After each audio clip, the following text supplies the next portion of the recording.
everyone. Now in this session we'll discuss the structure of RNA. RNA stands for ribose nucleic acid. Ribose nucleic acid, and it occurs in nucleus and cytoplasm. It occurs in nucleus and cytoplasm. It is very simple. It is a simple in nature. The RNA is a simple stranded structure, simple and single stranded structure.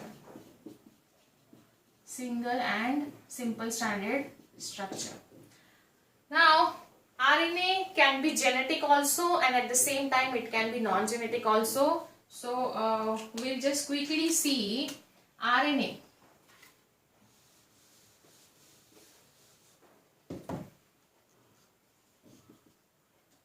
It can be genetic also, and it can be non-genetic also.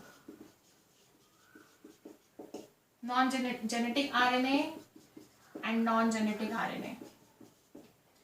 Now understand the meaning of genetic. Genetic matlab the information should pass from one generation to the another generation.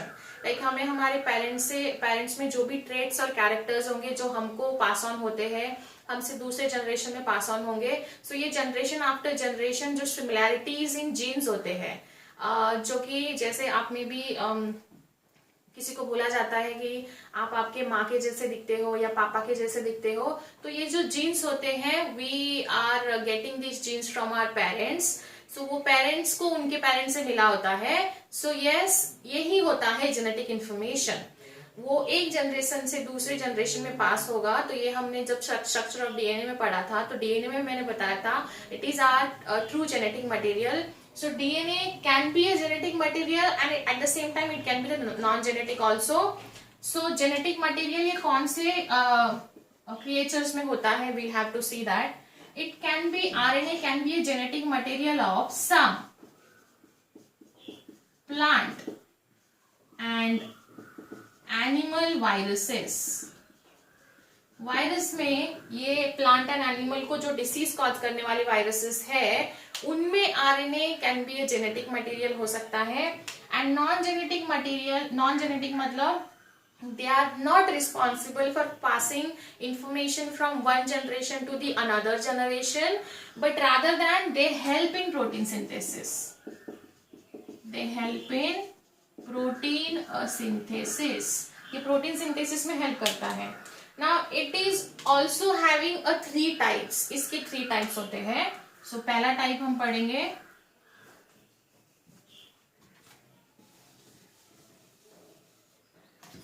So the first type is, इसके types हम पढ़ते हैं. First is mRNA.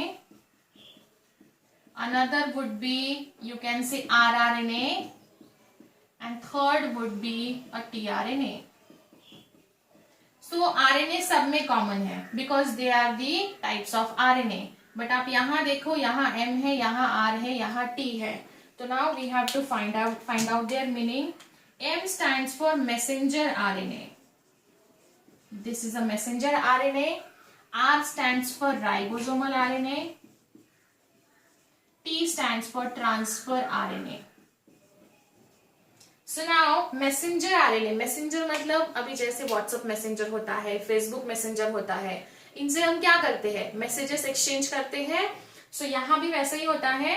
ये जो messenger RNA है, it is actually responsible for carrying information for the protein synthesis. So ये अगर total RNA अगर 100% है, दिस इज 100%, सो उसमें से इसका कंट्रीब्यूशन होता है 3 to 5% ओनली. ये 3 to 5% होगा. इसका structure is like that. It starts with 3 prime, ends with starts with 5, ends with 3, and simply single straight stranded structure होगा. This is the mRNA. और ये मैसेज करता है. It carries messages for the protein synthesis. ये message carry करता है for the protein synthesis. उसके बाद राइबोसोमल आरएनए। राइबोसोम मैंने आपको बोला था याद रखने के लिए, हमेशा राइबोसोम प्रोटीन सिंथेसिस में हेल्प करेगा, तो यहाँ भी वो प्रोटीन सिंथेसिस में हेल्प कर रहा है, बिकॉज ये non genetic RNA is actually helping in the protein synthesis. So इसका रोल यहाँ काफी अच्छा होना चाहिए। सो ये जो है ये ऑलमोस्ट 80% ऑफ टोटल आरएनए का ऑक्यूपाई करता है, तो this occurs in 80% of this. ये ऐसे वेरियसली फोल्डेड फॉर्म में रहता है, this is like variously folded form, और ये प्रोटीन सिंथेसिस में हेल्प करता है आरआरएनए। ये राइबोसोम जो है, लाइक फॉर एग्जांपल मैं एमआरएनए यहाँ ड्रॉ कर रही हूँ, this is mRNA 5 prime to 3 prime. ये प्रोसेस होता कैसे है, देखो राइबोसोम में यूकैरियोटिक में ATS होता है, ये हमने पढ़ा है। सो नाउ सी यहाँ क्या होगा, ये जो राइबोसोम है वो राइबोसोम्स ऐसे अरेंज होंगे इस पे, ये राइबोसोम्स ऐसे अरेंज होते हैं प्रोटीन सिंथेसिस पे। सो राइबोसोम वो एक जो कि प्रोटीन सिंथेसिस जिसका होने वाला है वो फैक्टर यहाँ लेके आता है, तो it carries the important information. ये कैरीज नहीं करता है एक्चुअली, ये एक एलिमेंट को यहाँ लेके आता है। हम लोग प्रोटीन सिंथेसिस डिटेल में नहीं पढ़ेंगे, बस इतना याद रखो इसका परसेंटेज और ये कैसा होता है, और ये it is now let down here on the RNA mRNA पे आ जाएगा, और फिर यहां से वो असेंबली शुरू हो जाएगा प्रोटीन सिंथेसिस का। Now tRNA, T stands for transfer, ये ट्रांसफर करता है। अगर यहाँ एक अमाइनो एसिड आएगा तो ये दूसरा उसका कॉम्प्लीमेंट्री लेके आएगा। अगर सपोज मान लीजिए हमारे पास ए टी है, सॉरी ए जी करेंगे, यहां अगर हमारे पास ए जी है, राइट। सो ए को कॉम्प्लीमेंट क्या करेगा, हमने डीएनए में पढ़ा है A has to combine with T, लेकिन यहां ऐसा नहीं है। आरएनए में A has to combine with uracil, और ये सेम रहेगा, तो ये उसका कॉम्प्लीमेंट्री हो जाएगा। तो ये ट्रांसफर जो है यूयूसी लेके आएगा, इसको इलांगेटेड पार्ट समझिए, ये इनिशिएशन कोडॉन नहीं है।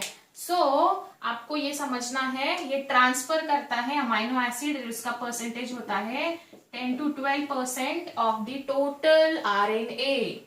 इसका स्ट्रक्चर दो मॉडल है इसके, एक हेयरपिन मॉडल होता है, हेयरपिन जैसा होता है। सो यहाँ वो उसका कॉम्प्लीमेंट्री लेके आएगा, कॉम्प्लीमेंट्री यूयूसी, और ये ऑलरेडी यहाँ लेके आया था, इतना याद रखिए, that is more than enough for it. And now quickly will discuss the base pairs in RNA.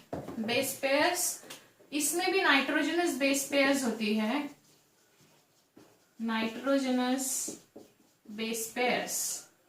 A adenine, purine and pyrimidine हमने ऑलरेडी डीएनए के स्ट्रक्चर में पढ़ा हुआ है। It has a double bond, it has a triple bond, guanine and क्या था, cytosine.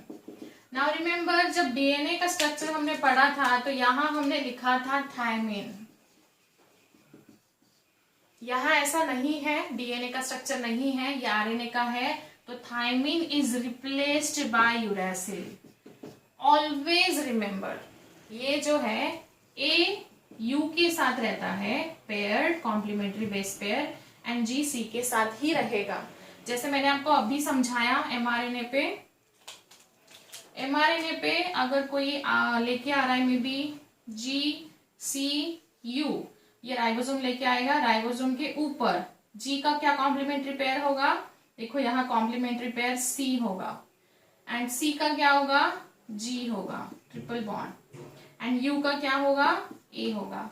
सो ये ऐसा 5 प्राइम टू 3 प्राइम चलता है ये, एंड ऐसा प्रोटीन सिंथेसिस एक्चुअली वर्क करता है। प्रोटीन सिंथेसिस हम डिटेल में नहीं पढ़ेंगे, but then we have to discuss the structure of DNA and RNA in detail. So yes, that was all about the RNA, and इसको भी अच्छे से लिखिए, लाइक जैसे मैंने यहाँ अलग मार्कर से लिखा है, आप आपकी नोटबुक में अलग कलर के पेन से लिख सकते हो। सो नोट्स बनाते टाइम ऐसे हाईलाइटेड नोट्स बनाओ, सो दैट जब आप रिवीजन करोगे तो आपको पूरा रीड करने की जरूरत नहीं है। So yes, that was all about the RNA. See you in next session. Thank you.